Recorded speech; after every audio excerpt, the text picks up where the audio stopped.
Trapped all the way from Minnesota. Why is that? I wanted to catch a spark. If you go with snowflake storm, when the river's freezing, summer ends. For anyone who's gonna hold your attention on a stage, you have to kind of be a freak. You can be beautiful or you can be ugly, but you can't be plain. To keep her from the howling winds. When's the new album out? Soon. 200 people in that room, and each one wants me to be somebody else. And they should just let me be. Let you be what? Whatever it is they don't want me to be. How does it feel? Turn it down! Play it loud. How does it feel Make some noise, BD. to have you on your own? Like a complete unknown.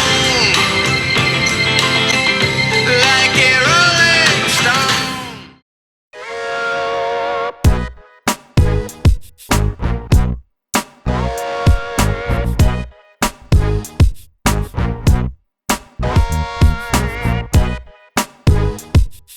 Welcome back to the channel, everybody, where we love talking about movies and more. I'm your host, Mason Phillips, and today I've got a review for the Bob Dylan biopic, A Complete Unknown. Stars Timothy Chalamet and is directed by James Mangold. Before we get any further in this video, I want to ask you guys to hit that like button, hit the subscribe button, hit the bell icon to get notified when new videos go live on this channel. When you guys do that, it always helps me out, and I greatly appreciate it. Now, let's talk about the plot.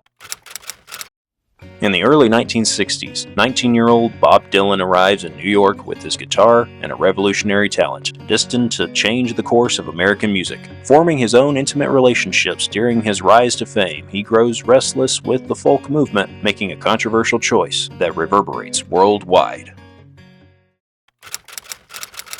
All right, so what was good about A Complete Unknown? The first thing I gotta say is that this is one of those musical biopics that I feel like kind of avoids the trappings of a lot of musical biopics. Now, unfortunately, I don't think I can give my hat off to Timothy Chalamet as far as his acting goes in this. He didn't do a bad job, but I feel like he was doing more of an impression of Bob Dylan rather than capturing the essence of Bob Dylan. Now, when it comes to the other actors like Elle Fanning, and especially Edward Norton, even Scoot McNairy, I thought they did an amazing job. Edward Norton was a huge surprise when he plays Pete Seeger in this. I thought this was a transformative performance for Edward Norton. Not normally something I would see him play, and I thought he portrayed this character very well. Even Scoot McNairy, he plays Woody Guthrie in this, and he's so limited in what he could do, because at this point in Woody Guthrie's life, he has a disease that is taking over his body. He can't speak verbally, he can't move, he's basically paralyzed, but you see the emotion in his eyes and the way that he moves. He captured this character very, very beautifully. And then Timothy Chalamet had his moments. I think he brought across what they were going for in this character, but I feel like when he was talking, I was hearing somebody doing a Bob Dylan impression rather than somebody really bringing forth a great performance as Bob Dylan. I think Timothy Chalamet's better movie, actually, from 2024 was Dune Part 2 rather than this movie. That movie delivered a transformative performance from Timothy Chalamet. The Bob Dylan performance here was good, but not great. The direction here from James Mangold was very good. He's not new to musical biopics. He's done them before. He did Walk the Line with Joaquin Phoenix and Reese Witherspoon. That was the Johnny Cash and June Carter biopic. So he's done a musical biopic before. Johnny Cash is even in this movie, played by Boyd Holbrook, who I would argue captures another element of Johnny Cash that I think was missing from Joaquin Phoenix's performance. Now, he didn't have to do the heavy lifting like Joaquin Phoenix had to do, but I thought Boyd Holbrook also did a really great job as the character of Johnny Cash. And it was great seeing that relationship between Johnny and Bob Dylan. Johnny Cash is really one of the only people that really has any faith in Bob Dylan, really pushes him to go and be himself. Everybody else is trying to make him to be somebody else. And this is based on a real character. I will say that it did rub me the wrong way a lot of times how Bob Dylan would treat people. You know, he is a bit of a jerk, but you also see what he's trying to do, who he really wants to be. He does feel trapped behind all the stuff that people are trying to make him out to be it the recording studio, be it Pete Seeger, be it all these other people in his life. Does he treat them bad? Yeah, he treats them pretty bad. There's no denying that, but you can see what they were going for with this character. The music was great. I mean, it's one of those where, of course, this is a musical biopic. biopic, so you're going to get all the hits from Bob Dylan. You get them here and you get them there. I will say it does kind of jump around a little bit in the timeline, but not too much. That was nice to experience because a lot of these musical biopics, they kind of jump around a lot and they just go beat for beat from the greatest hits of these artists' life. And this focuses on one specific point in Bob Dylan's life, and I think that's what made this movie work so much better rather than other musical biopics where they did the greatest hits of these artists' lives and didn't just sit with one cohesive narrative. So this movie does have a cohesive narrative, and I really appreciated that. So the direction from James Mangold was really good. The acting in this was really good. And I think that this is one of those that while it's not a great movie, while it's not a perfect movie, and I don't really agree that this movie deserved to get a Best Picture nomination like it did. I did have a good time with it, but did it deserve to be nominated for Best Picture this year? Probably not. At least that's what I feel like. That's my opinion, but this was a good movie at the end of the day, and I did enjoy my experience with it.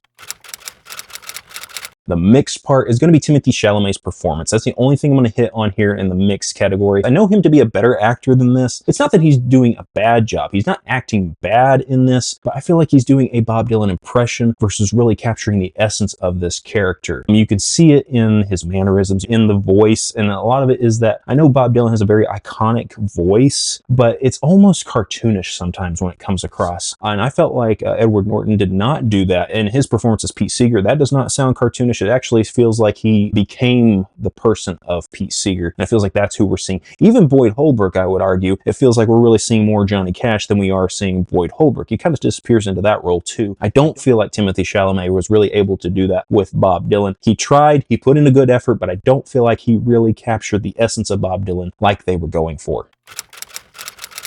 All right, what was bad about A Complete Unknown? This is a good movie, not a great movie. Like I said at the top, it doesn't really fall into most of the trappings of musical biopics. The one that it did fall into was Timothée Chalamet's performance, and then also like the greatest hits. I mean, you're going to have those when it's a biopic about a musical artist. Of course, you're wanting to hear all the songs that they produced, and you want to have that bit of nostalgia hitting you again, especially if you're a fan of this person. I don't really follow Bob Dylan's music a whole lot. I never really have in my life, so he's not one of my favorite artists, but I wanted to see this movie because of the talent behind it, because of James Mangold's direction, because of the cast, Timothée Chalamet, Elle Fanning, Edward Norton, all of these actors and actresses. I thought that they, for the most part, delivered really good performances, but I think the bad part about this is that it just didn't hit the highs that I was hoping that it would. I did go in with some expectations on this movie. I was hoping that it would be better than what it was. I don't think it was subpar, but I thought it was just good, not great. Every movie doesn't have to be great, but when this is going for that Oscar bait, and when this movie has even been nominated for Best Picture in the 2024 Academy Awards season, I think this movie should have been a lot better than what it was.